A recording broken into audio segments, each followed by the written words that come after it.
Hello, YouTube friends, enjoyers of outdoor good times. We are back with another exciting edition of Rifles and Shit. In today's episode, we are going to discuss the concept of battle rifles for the prepared citizen, for the Minutemen, for the guerrilla, for the everyday American.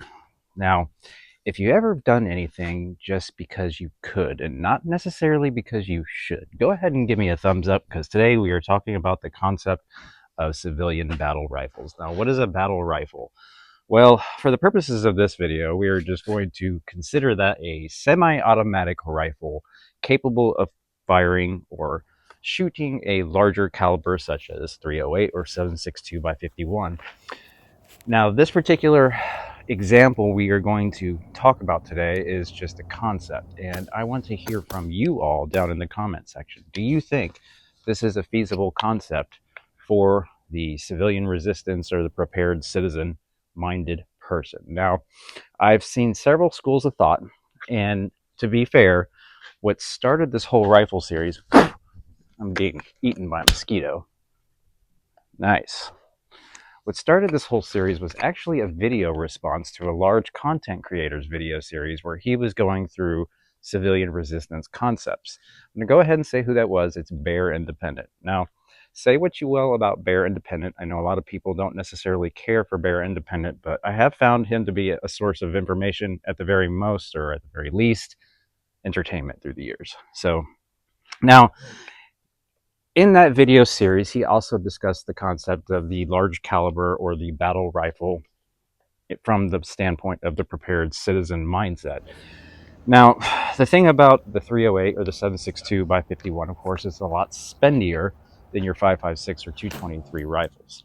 But in my system that I've adopted, you might have noticed that I have standardized to the AR, the actual AR-15 manual of arms or controls across the platform, whether that be my 22 long rifle, plinking or squirrel gun, or my 5.56, all the different iterations that we've gone through in the first four parts of the series, all the way up to a 30 caliber configuration. Now, when I first started getting into the whole preparedness thing, I kind of went through the same thought process that many do.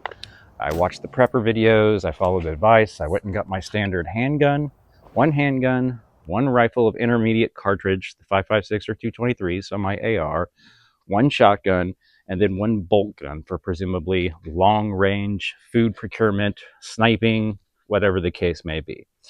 I chose to go with the Savage. I ended up trading that up, and I've gone through a whole barrage of 30 cal rifles to eventually arrive at this system. We'll just briefly go through that before we go through this system. First, I started off with a SCAR. It was a 17, whatever it is, the civilian 760 by 51. I didn't like the SCAR. I didn't like the manual of arms. I didn't like the look of it. I didn't like the fact that it had a reciprocating charging handle. This was before they had the non-reciprocating charging handle SCAR, and I just didn't like it. So I traded it up. I ended up going with a Smith & Wesson M&P 10, and I liked that rifle quite a bit. It shot really well. It was pretty smooth shooting, and it worked overall. But at the end of the day, the feel and fitment of it wasn't really there for me. It just didn't feel like my final gun. So I ended up going with the Daniel Defense, shocking, DD line of rifles. This is the DD5 V3. The DD5 V3.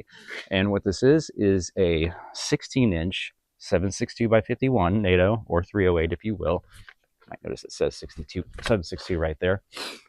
Rifle. And it's got the B5 Bravo stock on it.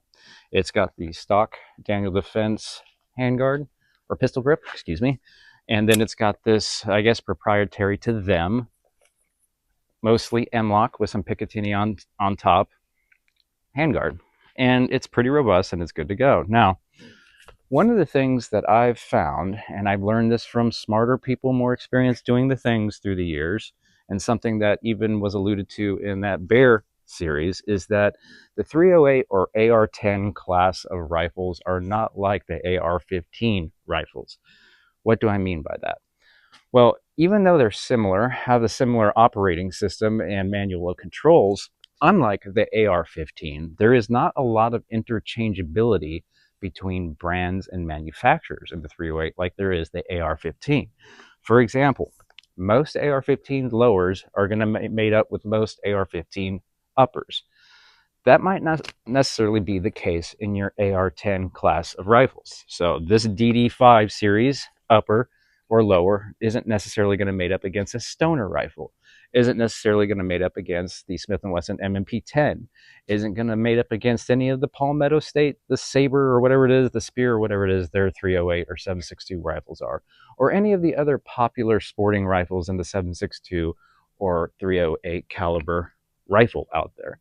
So basically the fitment you can see here, very particular shape, and the Smith & Wesson M&P15 series had more of a round shape. So no fitment there, no interchangeability or compatibility. So that is something to consider in your 7.62 or 308 caliber, or excuse me, cartridge shooting rifles. So this one in particular has the Q Cherry Bomb, so I can run my Huxworks cans on it. It has a Surefire Scout, that's just the 1000 lumen light. It's got a Blue Force Gear Vickers sling on it, and it's got the Crossfire 3x9 40 scope. So pretty good little combination. And it is a system in the fact that I have another upper that goes with a whole other cartridge. So we're going to do another video about that where we go into it, but I want to know your opinion. Is this overkill for your average, everyday, prepared, citizen-minded person, or is it appropriate?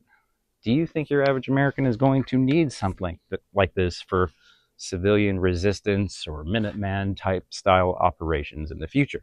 Or is it just a good idea to get a 308 or 7.62 caliber, or excuse me, cartridge shooting rifle for the purposes of having just higher power for hunting or whatever the case may be? So it's a pretty nice little rifle. I found it to be smooth shooting. I don't have a high round count on this one in particular because, quite frankly, 7.62 by 51 or 308, unless I have a reason to shoot it, I don't really shoot it a lot. So, but this one in particular does have the adjustable gas block for if you happen to be running a can or suppressed or not, and that's a good feature of this particular rifle. It's got an ambidextrous safety, and though this magazine is hot, rifle is not. Look, I was a poet and didn't even know it. So now to support this particular platform, you may notice back here, suspended on my rig rack, I have one of my surplus Alice rigs. So that is my 5.6. We've talked about that one in the past, mostly over last summer. I have a standalone Alice belt that I set up for 308, and in it I have one Amend mag, which I don't necessarily recommend these, but this one does work with this rifle. That's another thing too with magazines. Not all magazines will work in the DD5 standard flat dark earth Magpul. This is fun. Check this out.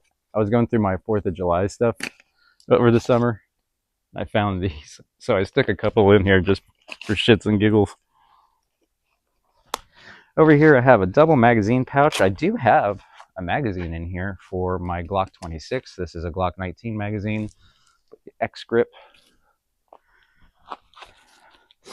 Multi-tool here. And then in this one I have 2 metal magazines. Have those indexed properly? Yeah, I do. Okay. Canteen, medical pouch, and then an E-tool on the belt because you should have a way to bury your waste. That's biblical. Anyway, we're going to have a sub part B. This is part 5 in the series, but we're going to have this is going to be part 5A. We are going to have a sub part B coming back and talking about the concept of the battle, or at least the larger caliber rifle concept from a citizen preparedness, prepared citizen resistance mindset. So anyway, I was trying to get one before the daylight went away today. Hopefully you can see all this, and I need to get a little bit more coffee. So y'all have a good one. Later.